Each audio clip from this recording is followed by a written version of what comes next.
Muy buenas tardes a todas y a todos. Muy buenas tardes, padre. Muy buenas tardes, José. Muchas gracias por estar acá hoy día con nosotros y con parte importante de nuestra comunidad universitaria y también de nuestra región, de nuestra iglesia también, ¿verdad?, que están participando en esta actividad. Así que muy contentos porque estamos poniendo un tema, ¿verdad?, que está muy actual, ¿no? Ya lo ha mencionado nuestra animadora hace unos pocos días, el Papa León XIV, ¿verdad? Nos presentó su encíclica Magnificat Humanitas, ¿verdad? Entonces tenemos mucho que hablar, nos ha dado, ¿verdad?, un instrumento muy relevante, una guía, ¿verdad?, de reflexión, una guía que va más allá y que trasciende a la Iglesia Católica, sino que es para la sociedad y para la comunidad entera, ¿no?, para el mundo global. Entonces creo que estamos en un momento muy interesante para poder conversar en torno a no solamente la comunicación que estamos construyendo a partir de la inteligencia artificial, sino que también qué esperamos para nuestro futuro, ¿no? Cómo podemos trabajar desde la universidad y desde las diferentes comunidades también con esta herramienta, con esta inteligencia. Bueno, ahí hay algunos conceptos que ya han saliendo, ¿verdad?, en estas conversaciones previas que hemos tenido antes de entrar a este conversatorio. Comentarles también a las personas que están acá presentes que vamos a primero tener un diálogo acá con algunas preguntas y que les vamos a dar también la posibilidad de que puedan hacer preguntas a nuestros panelistas, así que también las pueden pensar mientras para que después podamos más adelante también plantearlas y poder conversar y abrir este diálogo. Y un poco ya a propósito de lo que les mencionaba, ¿no? Hace pocos días el Papa León XIV nos entregó su encíclica, ¿verdad?, Magnificat Humanitas, y quería preguntarle, padre, ¿qué significa esta encíclica desde su nombre y qué desafíos nos está poniendo a la Iglesia y a la humanidad? Bien, buenas tardes a todas, a todos. Gracias por estar allí. Sé que algunos deben venir de lejos. Un gusto verlos. Magnificat Humanitas, el número 15, no sé si lo pueden proyectar, señala, es en latina, significa humanidad magnífica, señala que el objetivo es valorar la identidad, la belleza del ser humano. Entonces la encíclica, yo diría que no es una encíclica sobre inteligencia artificial, sino sobre el ser humano, la belleza, en el cual se habla de la inteligencia artificial, por supuesto. Pero no es una encíclica técnica, si pudiéramos decir así. Ahora la encíclica toma, lo ven en el primero y segundo capítulo, en continuidad. Quizás han escuchado hablar de un documento que se llama Rerum Novarum de 1891, donde el Papa León XIII, porque de ahí viene el nombre de León XIV, se encontró delante de lo que se llamaba la Revolución Industrial. Y elaboró este documento, y el Papa hoy en día, a varios años después, a 2 siglos después, elabora un documento en el cual no se trata de una revolución industrial, sino de una revolución digital. Y entre medio el Papa muestra cómo la doctrina social de la Iglesia ha acompañado los cambios culturales y sociales, políticos, económicos, y hoy día él aborda esta temática, si quieren, de la inteligencia artificial en función de lo que somos como seres humanos y de lo que queremos ser como sociedad y como seres humanos. Entonces, la pregunta no es ¿qué vamos a hacer con la inteligencia artificial? La buena pregunta es ¿qué sociedad, qué tipo de humano queremos ser o queremos que la inteligencia artificial contribuya a qué tipo de humano? ¿A estar al servicio de qué humanidad? ¿O está la humanidad al servicio de la inteligencia artificial? Lo que no debería ser. Y entonces ahí, cuando ustedes lean la encíclica, van a encontrar una riqueza enorme a propósito de esta reflexión. Bueno, muchas gracias, padre. Y también un poco tomando lo que usted decía, ¿qué humanidad queremos ser, no? El Papa hizo un diagnóstico también en torno a eso, ¿no? Entonces, ¿qué elementos crees tú, José, que son importantes y relevantes también respecto a esta sociedad que se ha estado construyendo para que el Papa diga, sabes que en realidad aquí tenemos que tener un pronunciamiento, ¿no? ¿Qué dice esta sociedad de hoy en día donde la inteligencia artificial está tan presente y veíamos ahí pasar rápidamente hasta para tomar las decisiones de nuestras rutinas diarias? No solamente cómo vamos a hacer una tarea, por ejemplo, o cómo vamos a ordenar unas finanzas, sino que hasta consejeros psicológicos, ¿no? Entonces, ¿qué nos puedes comentar tú al respecto? Bueno, a ver, estamos frente a una época muy interesante, muy muy radical en torno a la manera en cómo los sujetos se están desarrollando, y me voy a colgar un poco con lo que también está en la encíclica, esta idea de volver a poner valor en la fragilidad, en el poder, en el no alcanzar necesariamente las metas. Una sociedad donde pareciera que lo único importante es lo que soy capaz de producir, de la métrica, del sujeto eficiente, rápido, del sujeto que es capaz de trascender el tiempo, que es capaz de no verse afectado por la distancia, darse el momento, darse el tiempo. Hay un filósofo que de repente no es muy querido, pero que creo que es un tipo que pone, por lo menos pone estos problemas en la discusión, que es Byung-Chul Han, que habla del valor del dormir, por ejemplo, el valor del ocio. La inteligencia artificial viene a establecer una sociedad en la cual todo es más rápido, todo es más eficiente. Soy capaz de alcanzar las metas gracias a esto. Y creo que eso viene a ser algo más o menos peligroso en esta forma de sociedad que estamos construyendo. Me cuelgo también del nombre de la encíclica, que volver a la humanidad, no perder de vista lo importante que es ser humano y la fragilidad del humano y la posibilidad y el tiempo del humano. Sí, yo tengo la impresión de que tenemos acceso a todo, y cada vez tenemos menos acceso al ser humano, al amor, al tiempo. No sé, por ejemplo, hace un rato estábamos conversando con unos estudiantes y me decían, profe, no tengo tiempo. Y les pedí que me mostraran en sus teléfonos cuánto tiempo usaban en pantalla. 8 horas, 9 horas, 5 horas, 4 horas.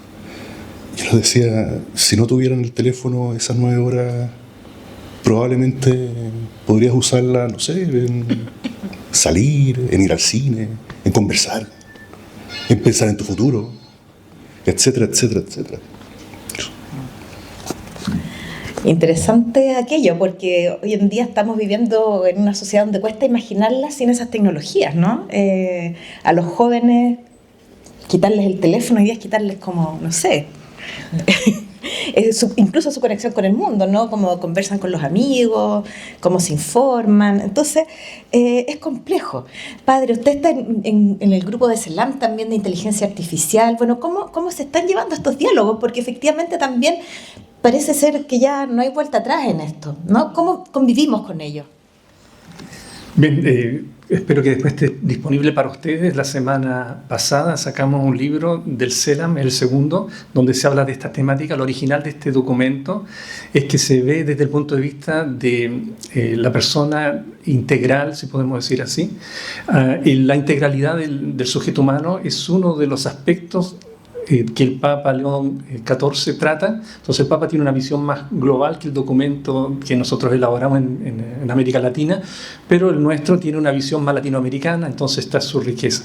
Ahora yo respondo un poco a tu pregunta, voy a ser un poco infidente. El documento fue hecho de manera muy sinodal, esto es muy raro. Quiere decir que nos sentamos especialistas de diferentes áreas, frase por frase, aunque cada uno de nosotros hizo un capítulo, pero cada frase fue analizada. Ahora entre nosotros hay tensiones, y eso que somos católicos. Yo voy a mostrar mis cartas, hoy día es 28 de agosto, creo que son las 4 de la tarde, se lo menciono porque mañana puede ser que cambie de opinión, ¿no? Porque la inteligencia artificial cambia tan rápido. Entonces, en el grupo tenemos una tensión a veces entre el optimismo y el fatalismo, ¿no? Entonces, creo que el Papa lo expresa muy bien, no hay que demonizarla, pero tampoco hay que ser muy ingenuos. Entonces la inteligencia artificial es ambivalente y es verdad que la tecnología no es neutra. Pero además de eso, entonces esto no es neutra la tecnología porque crea cultura, pero además de eso su uso puede ser contra el ser humano o en favor del ser humano. Ahora en general hay una tendencia importante de las personas a verlo como algo muy negativo y hablar de una manera muy ética, a moralizarla. Yo sería más prudente hoy día, 28. Yo diría que hay que pensar tal vez en otros aspectos como el uso como herramienta y además la cultura que está creando quiere decir que hay algo más de fondo, las nociones de tiempo, espacio, realidad, verdad, el cambio en las personas, en nuestra manera de comportarnos, de relacionarnos. Esto tenemos que reflexionarlo también como creyentes y como humanidad. Entonces, en el CELAM tratamos de buscar un equilibrio entre esto. El Papa lo ha logrado muy bien, a mi parecer, porque de una manera él habla de lo infinitamente sencillo, pequeño, como puede ser la utilización que nosotros tenemos de manera doméstica de la inteligencia artificial, pero también habla de la política y de los grandes decidores, los que toman grandes decisiones. Entonces, en ese abanico todos tenemos nuestras responsabilidades. Y me parece muy importante esto, que cada uno, los que estamos aquí, tengamos nuestra... Le quiero dar un ejemplo, tú lo mencionaste creo en la primera pregunta, que uno puede usar la inteligencia artificial para muchas cosas y cosas sencillas, pero esto crea un problema ecológico porque la utilización de token es la unidad de medida del consumo, si quieren, de palabras, gasta mucha energía. Es como, para explicarme, es como si ustedes fueran a comprar un hot dog aquí al casino o al bar que tengan aquí cercano, y para ir a comprarlo uno puede ir a pie, son 2 minutos, y ustedes tomaran un avión. Quiere decir que la cantidad de energía que uno utiliza es desproporcionada para lo que va a hacer. Entonces hay también un uso que debería ser más ecológico, más medido, no utilizarla para cualquier cosa porque esto consume energía. Y es mucha energía. De hecho, solo hay 2 países donde se posee tanta energía para poder utilizarla, que es Estados Unidos y China.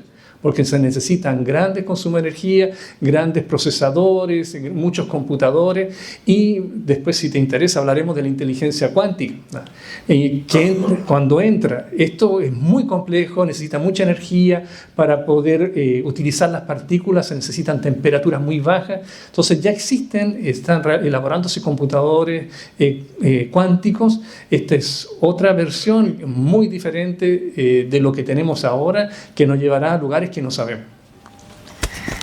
Qué interesante. Es como, bueno, decíamos, estamos viviendo el futuro, ¿no? Y ahí también conversamos algo con José, esas películas que uno veía hace unos años atrás, varios años atrás en realidad, que pareciera ser que estamos en esos momentos, ¿no? Pero también hay algo interesante que mencionaba usted, padre, y que lo quería conectar también con lo que tú investigas, tus líneas de investigación, José, que son las juventudes. Y cómo también esta falta de conciencia a veces que podemos tener para usar el teléfono, pero por otro lado hay mucha conciencia sobre otros temas, ¿no? Por ejemplo, conciencia sobre las vidas de los animales, ¿no? Que está muy bien, por supuesto, u otros temas, ¿no? ¿Cómo ves tú a veces ¿verdad? Estas miradas? Porque es complejo, porque además son jóvenes que están en desarrollo, que están expuestos a mucha información también de diferentes ámbitos. Hoy día tienen a través de su teléfono y la inteligencia artificial, ¿verdad? Acceder a mucha información sin la capacidad muchas veces de discernir, ¿no? ¿Cómo lo ves tú desde tu espacio? A ver, creo que primero hay que tratar de establecer, sin hacer una gran definición, qué es juventud. Que uno tiende a asociar juventud con una edad. Sí, tiene un rango etario, pero también hay un elemento cultural. La juventud es ese proceso en el cual los sujetos se están preparando, están saliendo de la niñez y se están preparando para ser adultos. Y es una especie de ficción cultural que hemos construido en Occidente, y un Occidente posmoderno, que se ha ido extendiendo. Y en ese proceso, el joven es un sujeto que está permanentemente ensayando el quién soy. O sea, ese momento en que él deja de ser niño, pero todavía no es adulto, es un estado cultural, sociológico, si quieres, donde el joven está probando. Y en ese acto de probar es que se encuentra con el mundo. Y el mundo, por lo general, el primer mundo que se encuentra es el mundo adulto, que es el que le dice por acá sí, por acá no. Es nuestros padres diciéndonos saca los dedos del enchufe, más o menos, o cruza con verde. En ese proceso, generaciones adultas, podríamos decir nosotros eventualmente, nos fuimos criando con la herramienta, con la máquina. Accedíamos al computador, lo prendíamos, hacíamos lo que teníamos que hacer, lo apagábamos. Equivalente al ejercicio con la televisión, por ejemplo, o con la radio, más atrás. Y crecimos entendiendo que estas eran máquinas y eran herramientas que servían y que servían para nuestra utilidad. Pues bien, nuestros jóvenes hoy son sujetos que no han prendido un computador. O sea, probablemente no han apagado su teléfono. Quizás ni siquiera tuvieron que prenderlo. Lo sacaron de la caja y ya estaba prendido. Y se han encontrado, y la experiencia que han tenido con el mundo virtual es distinta a la que hemos tenido nosotros. Nosotros, no sé, jugábamos en la calle, o en nuestras casas, o en nuestros patios, o en nuestros living, y esos eran nuestros espacios, nuestras piezas. Nuestros jóvenes, además de las piezas, del patio, del living, se encontraron con el mundo virtual. Yo siempre lo planteo que es como que de repente abriéramos una puerta que podría ser el teléfono y nos encontráramos con una pampa así abierta, sin ningún tipo de control o límite. Y aquí lo problemático, o más bien a lo que hay que estar alerta, es nuestro rol formador, de acompañador. Si no entendemos que la experiencia del joven, con todo lo virtual, incluyendo la IA, no es una experiencia práctica, sino que es una experiencia vivencial, de experiencia, de simbólica, emotiva, lo más probable es que nuestras acciones van a estar amarradas a controlar el tiempo del teléfono, te voy a castigar, te corto el teléfono. Es el equivalente que tuvimos nosotros, que nuestros papás nos escondían el mando del Nintendo, no sé, cosas de ese tipo, o el control de la tele. Entonces, claro, nosotros asumimos que a estos chicos hay que controlarles eso. Sacar el teléfono de las salas, por ejemplo. Cuando en realidad estos cabros no están en esa dinámica de usar un teléfono, están desarrollando un espacio que están habitando, y en ese acto de habitar se van construyendo como sujetos.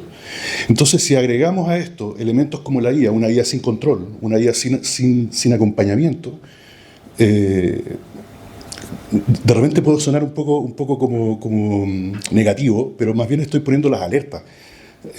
Una IA sin control puede prestarse para que se transforme en una externalización de la construcción de los relatos personales. ¿Qué significa eso? Una de las cosas más relevantes de nuestras vidas es que en algún momento dijimos: yo soy esta persona, he sido esta persona, soy esta persona y seré esta persona. Relato personal. A los 15, a los 14, a los 12 años, cuando empezamos a decir yo soy, empezamos a ponernos en un punto de partida y empezamos a escribir nuestra historia, hacemos una narración de nosotros mismos. Un sujeto que le ha pedido a una herramienta externa que narre por sí mismo, empieza a perder esa capacidad. Y nos vamos encontrando con sujetos que están pensando en el siguiente video, básicamente. La narración se empieza a resquebrajar. Es un músculo que se va atrofiando, no es que desaparezca. Y ahí debiéramos estar nosotros para ir haciendo ese acompañamiento. Creo que ese es un asunto importante cuando estamos viendo a los jóvenes y este mundo. Primero, entender que no son herramientas para ellos, es su vida, es el mundo, es todo lo que pasa en torno a ellos. Y segundo, nosotros somos los responsables de acompañar ese recorrido. Y para eso tenemos que salir de nuestras propias categorías y empezar a explorar ese nuevo mundo. Eso. Sí. Que no es menor, claramente. Sí, bueno, muchas gracias. Sí, desafiante también para quienes estamos en plena crianza, ¿no? Con estas herramientas, estas posibilidades que nosotros no tuvimos, por lo tanto no las conocemos. Padre, ¿cómo puede la fe católica también recuperar la mirada de lo humano, ayudar también en estas encrucijadas que muchas veces nos encontramos las personas, ¿no? En torno a la inteligencia artificial, ¿no? Y no demonizarla como nos dice el Papa, pero también entender que no es algo neutro. ¿Cómo la fe puede estar ahí en ese espacio y ayudándonos, orientándonos también a seguir un camino que de alguna manera mantenga esta dignidad humana y no pierda el sentido también? Una muy buena pregunta. Miren, en la encíclica el Papa dice algo muy interesante. Dice que nosotros deberíamos tener como humanidad valores comunes. Ustedes esto lo conocen de la ONU, los derechos humanos, etc. En la encíclica se habla de esto, que tenemos cosas comunes. Pero yo explico un poco esto, el Papa no lo dice así. los valores, todos podemos decir que tenemos los mismos valores, más o menos, iguales, respeto a la mujer, derechos de las mujeres, animales, etc. Pero cuando ustedes miran en el mundo, los valores los vivimos de manera diferente. Entonces, ¿de qué estamos hablando? Y el Papa dice, que no señala eso, pero lo explica muy bien, de manera muy sencilla. Cuando salieron los derechos humanos, se le pidió a Jacques Maritain, que es un filósofo francés católico, que buscara cuál era el fundamento de los derechos humanos. Y Jacques Maritain, yo lo digo así sencillamente, se dio cuenta al final que el fundamento de los derechos humanos no tenemos en común como humanidad un mismo origen del derecho. Y esto es súper peligroso porque quiere decir que nos podemos poner de acuerdo en valores, pero sin un fundamento. Quiere decir que mañana el valor puede cambiar si no tenemos el mismo fundamento. Esto se funda, disculpen que utilice una palabra rara, pero también para los profes aquí que están, ¿no? Los valores, dice el Papa, necesitan una ontología, una metafísica. Ahora, no es posible que nosotros le pidamos a la gente de Chile que estudie filosofía para que tenga valores. Y no necesariamente todos tenemos que saber ontología y adherir a la ontología para que los valores tengan el mismo fundamento. Y el Papa hace algo que es más fantástico. Si por una parte dice esto, por otra parte, al inicio y durante todos los capítulos, él funda los valores en relatos bíblicos. Los relatos bíblicos pueden ser vistos de muchas maneras. El Papa no lo dice así, pero yo creo que los relatos bíblicos, hay un autor que se llama David Tracy. David Tracy dice que es un católico, un sacerdote americano, dice que nosotros tenemos algo que él llama en inglés clásicos, tenemos experiencias humanas comunes, sufrimiento, alegría, decepciones, duelos, etcétera, cosas que atraviesan toda la humanidad. Los relatos bíblicos tienen esa experiencia humana.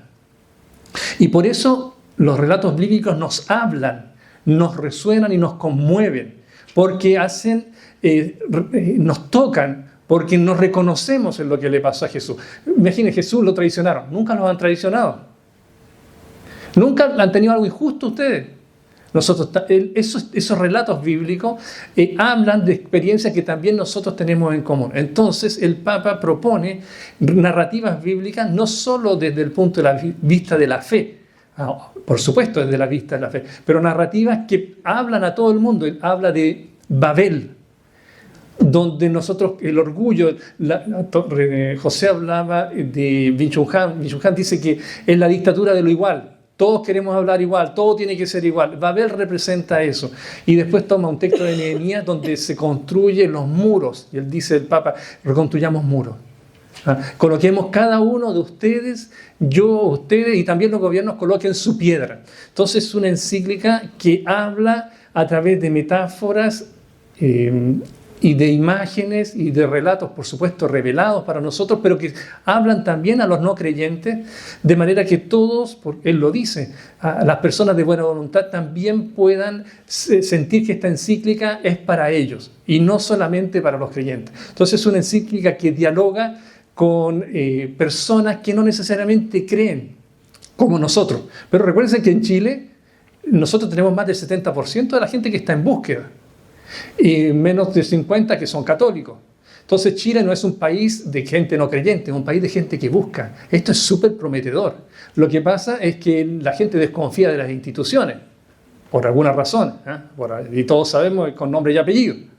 Entonces, de instituciones religiosas, instituciones políticas, hoy día hay una pérdida de credibilidad. Pero esto no impide que la gente siga buscando. Entonces, si nuestras iglesias, nosotros somos capaces de proponer sentido, recuerda Víctor Frank hablaba de la búsqueda del sentido. Si nosotros somos capaces de proponer sentido y los relatos bíblicos, nuestra fe es una fe que da sentido, no solamente respuestas, no es una fe solo de ideas, es una fe que ayuda a atravesar mejor la existencia. Como dice un autor que se llama Theobald, que es un jesuita, dice que la fe es un estilo. Como la carta de Diogneto del segundo siglo, que decía el cristianismo es una manera de estar en la existencia, algo que nos hace diferentes. Entonces lo que podemos proponer es explícito, pero también es implícito, es una manera de atravesar la existencia, los dramas y las alegrías de la humanidad de una manera que llama la atención a los no creyentes. muchas gracias, padre. Bueno, y aquí también hay un desafío, ¿no?, que tenemos desde la universidad y desde la docencia. José, ¿cómo lo ves tú? Además también desde nuestra universidad, una universidad católica, desde la región de la Araucanía, ¿cómo ves tú esos desafíos también para hacer frente en este contexto de inteligencia artificial y también con esa responsabilidad que tenemos también? Mira, bueno, estaba pensando en figuras también y pensaba en la idea de Ícaro, como que si la IA fuera estas alas, así que nos hacen volar. Depende mucho del sujeto que usa las alas, creo. Y ahí es donde, como institución, bueno, como sociedad, que creo que son cosas que debieran dialogar. Hay que volver a pensar una sociedad donde nos volvamos a mirar. Pienso en la figura de Francisco y lo sinodal, o sea, el acompañar. Y yo para acompañar estoy en el grupo, no voy solo adelante, eventualmente podría ir atrás incluso empujando. Me bajo del púlpito. Y eso no solamente tiene un gesto práctico, sino que en ese momento aparecen las caras, aparecen los rostros. Y el rostro es humano. Y la IA no tiene rostro, todavía, al menos. Y entonces, claro, como institución, como sociedad, como región, empezar a cultivar el mirarnos, el dialogar, el escucharnos. Nuestros estudiantes, por ejemplo, yo me acuerdo que soy de la generación en que más de algún profesor nos llamó bultos, calentadores de asiento, otra época. No éramos personas, no teníamos apellidos, no teníamos nombre. Hoy día nuestros estudiantes debieran tener nombre. El nombre es historia, el nombre es narración nuevamente, es comienzo y es proyección. Nuestros estudiantes no son números, nuestros colegas no son números, nuestras capacidades educativas, formativas, no son números, no son métricas.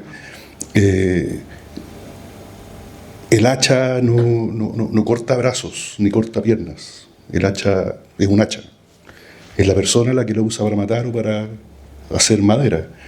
Y creo que esto juega en la misma dinámica. Ahora, cosas concretas, porque es muy elevado, cosas que yo practico, de hecho. Volver al papelógrafo. Es impresionante ver a los estudiantes con sus cartoncitos haciendo presentaciones en vez de un PPT, que es súper agradable, porque uno lo tiene ahí, empieza y lo echa adelante, para atrás, y se ve bonito. Ver a los chicos para una exposición escribiendo, recortando, haciendo dibujos. Claro, puede que hayan usado la IA, puede que hayan echado mano a las tecnologías para encontrar información, pero ya el puro gesto de escribir esa información en un cartón, escribir, es pensar el comienzo y el final de una frase. Y eso es muy potente. El trabajo en grupo y la evaluación de ese trabajo en grupo. Hoy día, para los colegas, las colegas, probablemente debe ser igual de difícil que para mí decirles trabajo en grupo y que los chicos te miren así. Ya, pero pónganse en círculo. Y empiezan así, ¿no? Hace 10 años uno decía trabajo en grupo y ya estaba desordenada la sala en 2 segundos. Incentivar eso, incentivar el hablar, incentivar el escucharse, que los estudiantes no nos tengan miedo, que los estudiantes sepan que estamos en la misma vereda, que estamos pensando en su futuro, que además es nuestro futuro. O sea, nuestros profesores, por ejemplo, mañana le van a hacer clase a nuestros hijos y nietos. Nuestros médicos mañana nos van a atender a nosotros. O sea, la universidad no es solamente sacar titulados, es desarrollar sujetos viables para una vida en comunidad. Y vivir en comunidad implica mirarse, reconocerse, escucharse y finalmente amarse. Muchas gracias, José. Quiero hacerle una pregunta a los dos antes de pasar al espacio del público. Y que también algo conversamos antes, cómo poder abordar los desafíos también desde la inteligencia artificial, o no, digamos, con las personas que están quedando excluidas de todas estas herramientas, ¿no? Lo conversábamos, padre, ¿verdad? Usted también decía que desde la iglesia se va viendo con las personas, ¿verdad?, que hacen catequesis, por ejemplo. Si nos puede contar un poco también cómo se está abordando ese diálogo y esas reflexiones también desde los espacios en los cuales usted está, porque es un desafío muy grande. Mira, se habla, no a nivel de iglesia, pero voy a llegar que a lo mejor la inteligencia artificial, el acceso al mundo digital, a la red, digamos, a tener wifi, debería ser un derecho humano, casi, ¿no? El derecho de que todas las personas en el planeta pudieran tener acceso a una inteligencia artificial de calidad y gratuita.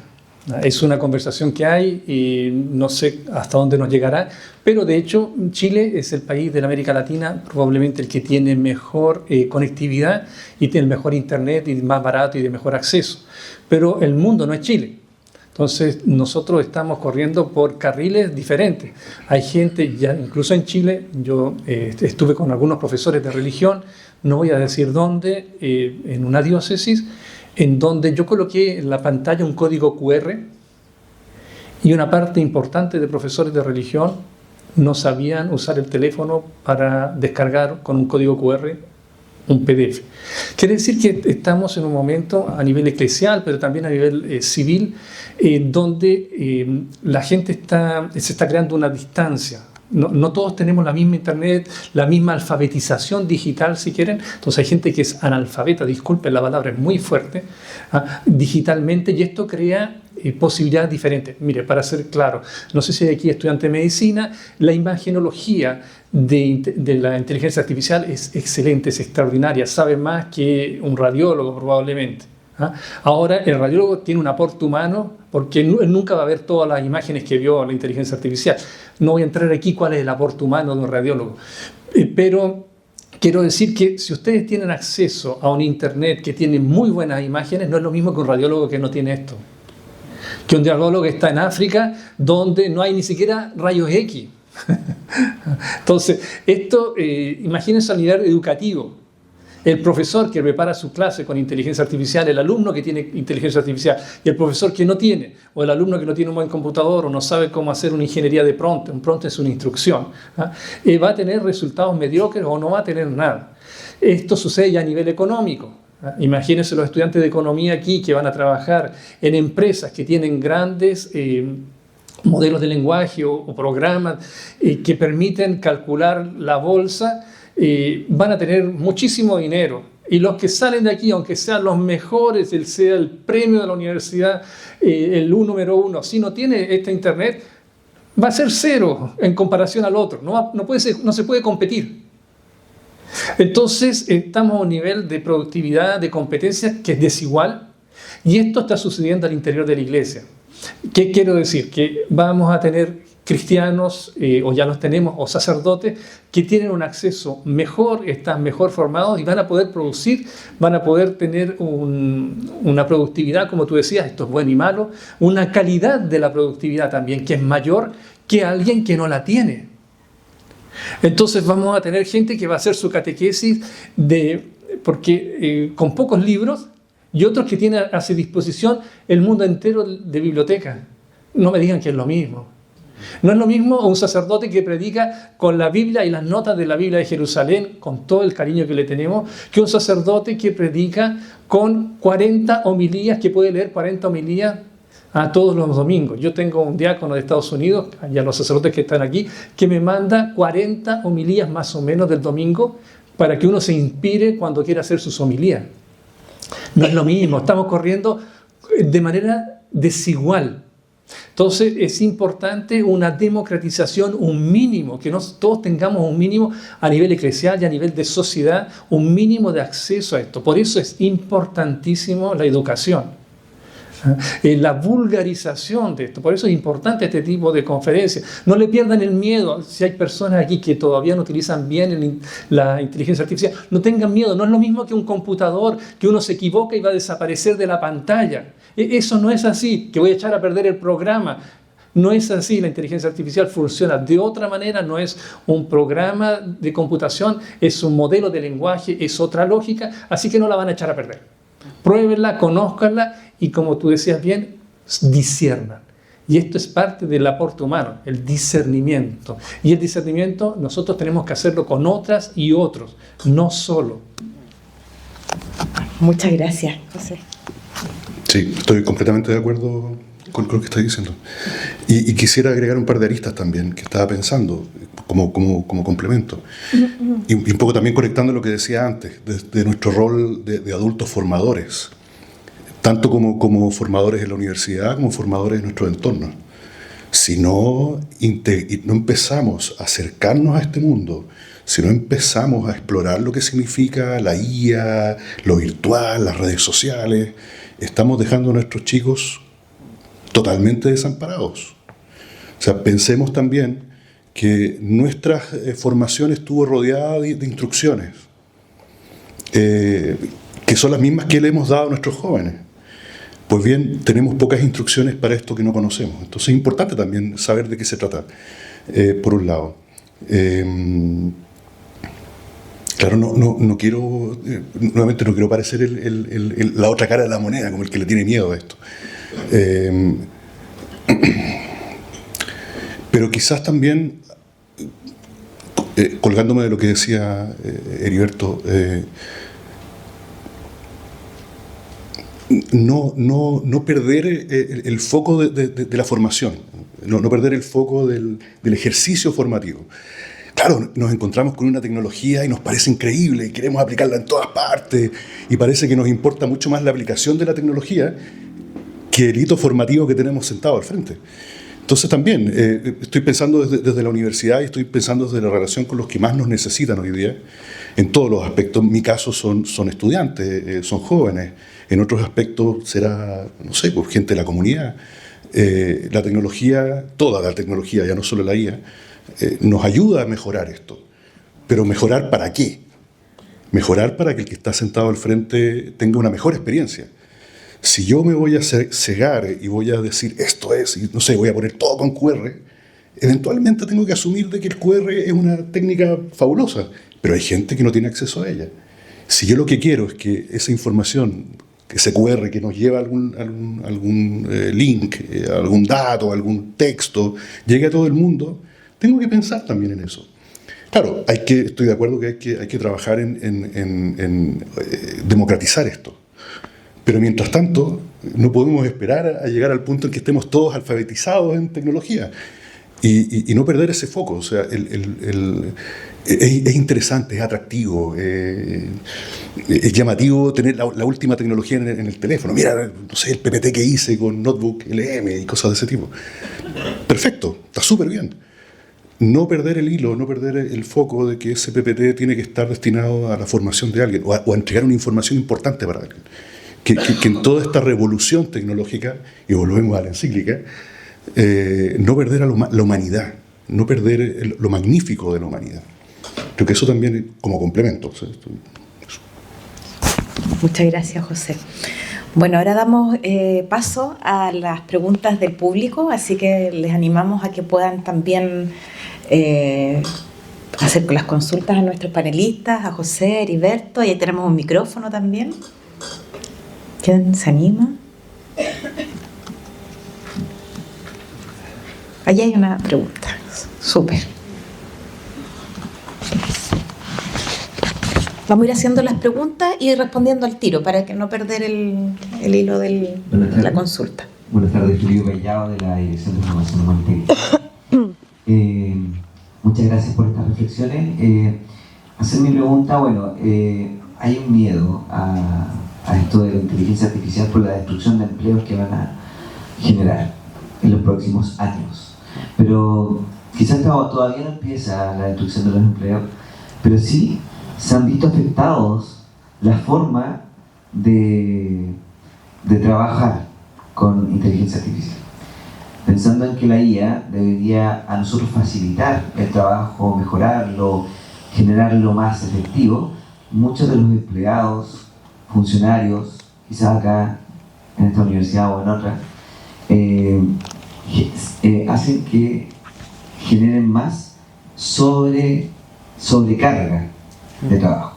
Entonces ya, como lo que hacía y me demoraba una semana en hacer un informe, ahora me demoro 2 horas o media hora, entonces me sobrecargo más. ¿Ya? ¿Cómo equilibrar esto de que la inteligencia artificial nos está generando un aporte a cada una de las funciones, escribir un paper, el poder redactar, no sé, un correo, en fin.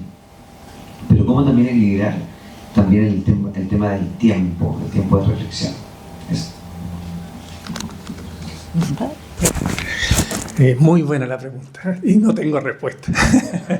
Yo creo que, como tú señalabas, yo creo que ya es real mucha pérdida de empleo, tal vez no se siente tanto aquí en Chile, pero incluso a nivel de inteligencia artificial mucha gente está perdiendo el empleo porque, por ejemplo, la programación ahora se puede hacer directamente con modelos de lenguaje y hacen programación muy buena. Entonces, está produciéndose esta pérdida de empleo y va a ser muy rápida.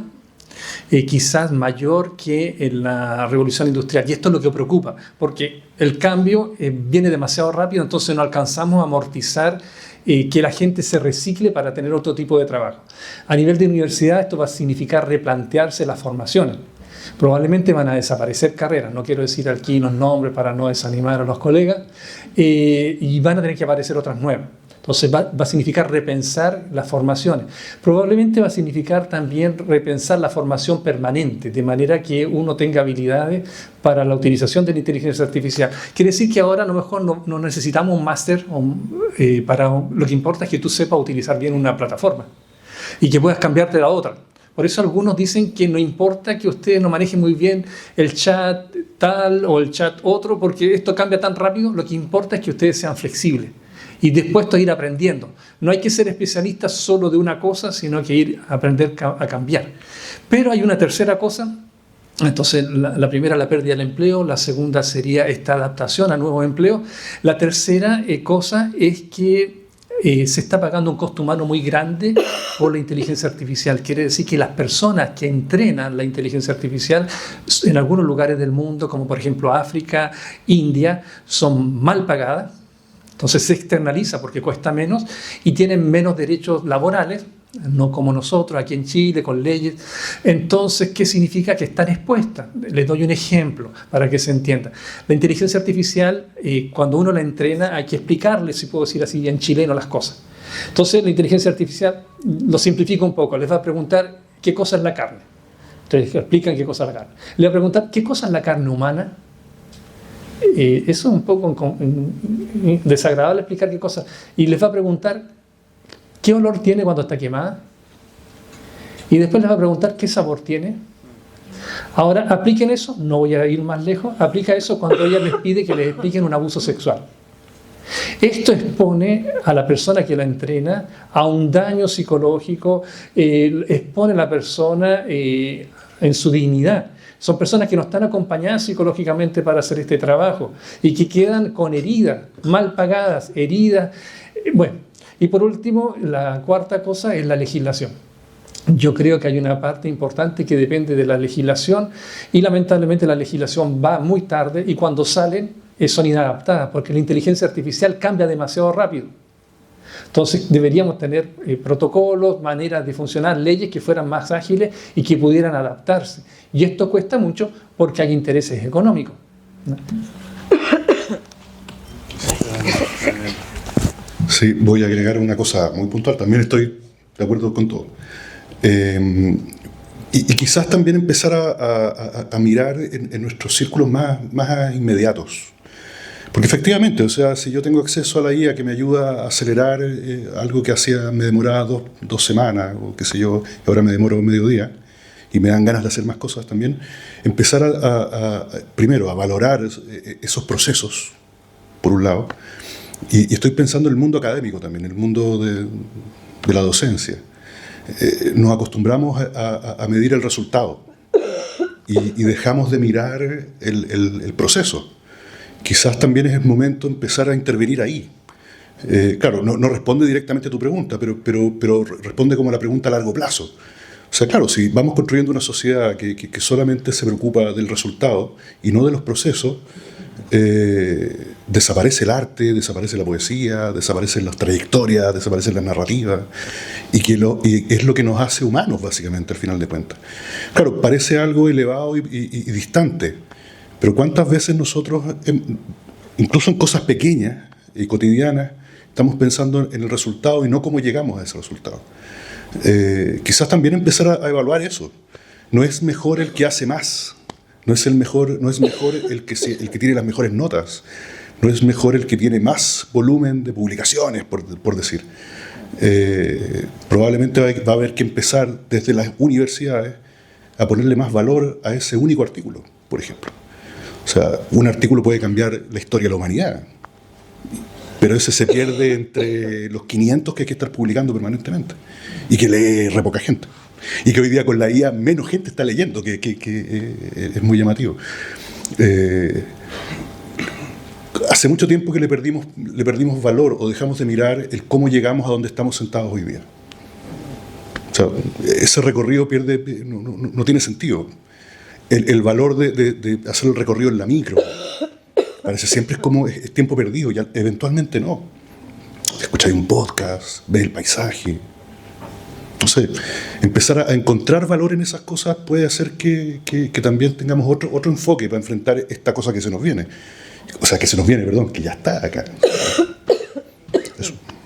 Gracias. ¿Se puede agregar ancora? ¿Todo bien? ¿Sí, quiere agregar? Sí, ahora queda tiempo. Y mira, incluso algunos dicen que, no digo que esté de acuerdo, pero que hay que volver al Mapu, a la Tierra. Porque la robótica no avanza al mismo tiempo que la inteligencia artificial por el momento, ¿eh? Entonces, algunos dicen, tampoco digo que esté de acuerdo, que estudiemos para hacer gafite. No estoy hablando de discriminación, porque la inteligencia artificial hará mejor todo eso que los trabajos manuales. Entonces, quizás valorar trabajos que nosotros tal vez hemos desvalorizado, pensando que estamos en una universidad que solamente los títulos, que la academia, que los papers es lo que tiene valor.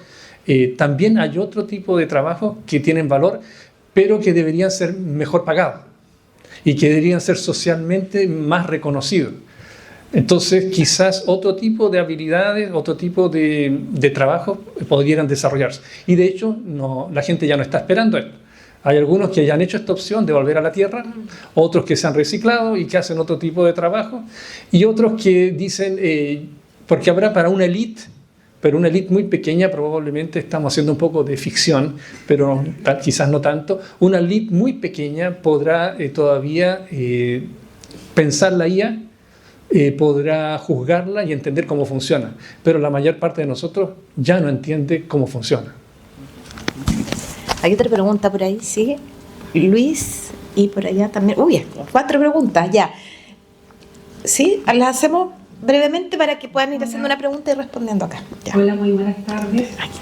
Yo encuentro que todo el tema de la inteligencia artificial llegó para quedarse y viene para más. Mi consulta es cómo podemos superar, manejar toda la capacidad crítica, que a todos se lo da. ¿Cómo el ser humano puede superar y manejar bien el pensamiento crítico? Y para que bien, como dijo el padre, para que el cerebro no se vaya atrofiando. Porque ya todo lo dan, pero y la capacidad de discernir del bien y el mal, porque todo el cerebro lo está absorbiendo y lo damos por correcto. Pero ¿cuáles son las herramientas que ustedes nos recomiendan para poder que nuestra potencialidad, nuestro sentido crítico no se atrofie con todo esto? Muchas gracias. Ya, muy buena pregunta. No voy a contestar todo porque me imagino que tú también querías decir algo, así que mira, a ver, hay cosas como muy básicas que podría ser, no sé, leer y cosas de ese tipo, pero creo que hay algo que es anterior y que vuelve a nosotros, que no es algo que está afuera. Hace unas semanas conversaba con un grupo de estudiantes sobre la violencia y yo le pedía a los estudiantes que me explicaran cuándo algo era violento. Y no lograron llegar a esa... Pero, a ver, un momento, o sea, son estudiantes, o sea, cuarto, quinto. Hubo un primero, segundo, tercero, cuarto, y nadie les habló de violencia. Y probablemente en las casas tampoco. O sea, este no es un fenómeno que haya que acotar a un grupo específico o echarle la culpa a la guía. Tengo la impresión que tenemos un problema que hace mucho tiempo que dejamos de conversar. Y eso creo que es lo primero. O sea, hablar, conversar con el otro, tener la posibilidad de asumir que el otro no piensa igual que yo, por ejemplo. O sea, hace unos años estábamos en un casino con un colega, con el cual peleamos, discutimos mucho, pero somos muy cercanos. Y otro colega estaba ahí y nos decía, qué grato ver dos académicos discutiendo. Claro, no nos estábamos gritando, estábamos discutiendo con ideas, y creo que era sobre la IA, de hecho. Y claro, había gente que nos miraba y decía, estos tipos están peleando. Y no, estábamos discutiendo con pasión. Nos da miedo ver a la gente discutir con pasión, nos da miedo que me digan, no estoy de acuerdo contigo. Creo que ahí hay un primer elemento. Hay otro montón de técnicas, leer, no sé, cosas memotécnicas, qué sé yo. Pero si no volvemos a enfocarnos en la persona que tenemos sentada al lado, creo que el problema no es la IA, hay algo antes. La IA solamente ha venido a extender esta brecha y quizás a hacer más complicado hacer este trabajo. O sea, esos jóvenes con los cuales yo interactuaba y que no me sabían decir por qué algo era violento, yo creo que no es culpa de la IA, sencillamente no han conversado en su casa. En algunas investigaciones antiguas llegué un poco a la conclusión de que jóvenes sin sobremesa eran jóvenes que estaban cada vez más encerrados en los mundos virtuales porque no tenían nadie con quien conversar. Y eso no es culpa de la IA, ni siquiera de los espacios virtuales, es culpa de nosotros, de los viejos, digamos, de los boomers. Así. Eso, va por allá. ¿Sí? Gracias por la pregunta. Yo creo que en la universidad voy a responder solo a la universidad, y me parece muy importante que en la aula nosotros obliguemos a nuestros estudiantes a ser críticos. Y hay que detenerse y perder tiempo. Ellos quieren todo ya hecho y mostrar que no hay respuestas definitivas, que la universidad es un lugar de búsqueda y no de respuestas, y que la sala es un lugar protegido, donde todos tenemos que aprender a expresarnos sin ofendernos, y aunque tenemos pareceres, y que lo que pasó en el aula, en el buen sentido, queda en el aula. Quiero decir que no va a tener consecuencias para el alumno lo que él haya dicho, aunque no estemos de acuerdo. Y después hay otro concepto que es importante, es mostrar que la inteligencia artificial produce, pero creo que se dice en lingüística que no tiene semántica, quiere decir que da resultados pero sin tener experiencia. Sabe lo que es el fuego, pero nunca se quemó, nunca sintió el calor. Entonces, expresar que el conocimiento no es lo mismo que sabiduría, y que para atravesar la existencia nosotros necesitamos saber, necesitamos ser sabios. Y esta es muy diverso, es una manera de ver muy diversa la educación. Y termino retomando lo que tú decías, yo creo que hay que, disculpen que sea tal vez muy directivo, yo creo que hay que obligar a nuestros alumnos después de la pandemia a trabajar con otros, a trabajar en equipo. Necesitamos desarrollar habilidades blandas, ya no puede existir un profesional que trabaja solo. Y esto es difícil por la pandemia y porque en Chile somos muy desconfiados. Nosotros tenemos miedo del otro. Byung-Chul Han, que mencionamos anteriormente, él dice que nos molesta la negatividad es el otro, la otredad, la dificultad de confrontarme con el que es diferente a mí. No es mi enemigo. Y que felizmente no piensa a mí, y que, como Albert lo mencionó, la comunión es solo posible cuando somos diferentes. La igualdad no produce comunión, conoce monotonía, conoce algo plato así de chato que no hace crecer nada. Entonces nosotros necesitamos la diversidad, e incluso la diversidad de pareceres. Y hago una pequeña nota, ahora ustedes han escuchado hablar de la sinodalidad. La sinodalidad tiene una dificultad. Ella quiere que todos participen, y su dificultad es cómo integrar la disidencia dentro del relato que tú hablabas. Los disidentes, los que piensan de otra manera, también tienen que tener lugar en nuestra aula y en el conocimiento. No puede ser el conocimiento de los que solo estamos de acuerdo. Y esto es un desafío, y nosotros los profesionales de la educación no fuimos tal vez formados para eso, no sabemos muy bien cómo hacer esto. Muchas gracias. Había varias manos también levantadas por ahí. Luis, ¿sí? Buenas tardes a ambos, a los tres. Tengo algunos temas relacionados con la guía que me gustaría escuchar alguna reflexión de parte de ustedes. Primero, ¿cómo afecta la inteligencia artificial en el mundo global? En el cambio desde el punto de vista del desequilibrio entre las naciones, ¿no? cómo ha ido afectando. Nos hemos dado cuenta en los conflictos, el uso de la tecnología de manera negativa. Eso es una cosa. Y la segunda duda, ¿cómo podemos adelantarnos a lo que viene? ¿No? Hoy día es la inteligencia artificial, pero ¿cómo podemos hacer análisis, reflexionar, que estemos pensando en lo que se nos viene? ¿No? Porque esto es muy rápido. Cuando uno piensa en la inteligencia artificial, no es que viene para quedarse, sino que está y viene algo más por al lado, a una velocidad, ¿no? Viene muy rápido. Y yo creo que necesitamos con urgencia que nuestro nivel de análisis, nuestro nivel de inteligencia, nuestra capacidad para juntarnos, estemos pensando en lo que viene. Por eso me alegro de que el CELAM, digamos, ahí esté pensando. Creo que las universidades también están pensando este tema. Hay investigadores que reflexionan en torno a lo que se nos viene. Pero me gustaría escuchar alguna reflexión en torno a ambos temas.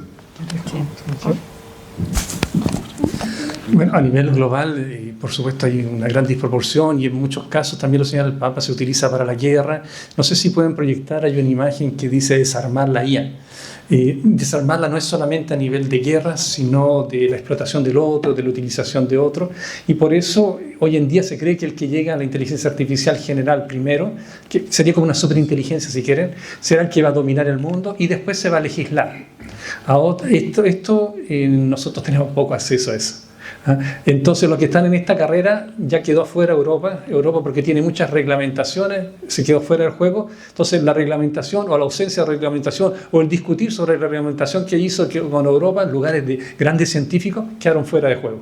Y los que decidieron no respetar reglas y funcionar en función del progreso sin regulación están compitiendo, y es Estados Unidos y China. ¿A dónde nos llevará esto? No lo sabemos. Es extremadamente inquietante y preocupante por lo que ya vemos ahora. Y como yo les decía a algunos de ustedes, es como una provocación, ¿no? Nosotros hoy día, 28 de mayo de 2026, tenemos la peor inteligencia artificial que existe. Porque la que viene ni logramos imaginarla. Quiere decir que nosotros tenemos una inteligencia artificial que nos parece muy buena hoy en día. Es la rueda de madera, todavía no es la velocidad supersónica. Quiere decir que tenemos una inteligencia artificial que es la más básica que existirá. En unos años más veremos cosas que son inimaginables. Entonces, vuelvo a la segunda pregunta. Creo que los lugares de conocimiento como esta universidad, y el Papa me parece que lo pide, que las universidades inviertan en esto, que todas las facultades reflexionen sobre esta temática, porque es una temática transversal a la humanidad. No es una temática que pertenece a una religión. Entonces yo creo que hay un deber de todos y todas de consagrar personas, consagrar tiempo y facultades a este tipo de investigaciones y de reflexión y vulgarizar en la medida que se pueda esto, pero no quedarse solamente en teoría, también tiene que volverse política. Entonces necesitamos políticos que sean sensibles a esto, que protejan a nuestros niños, porque no es mañana. Hoy en día la inteligencia artificial ofrece muchísima mugre para sus hijos y sus nietos. Basta un clic.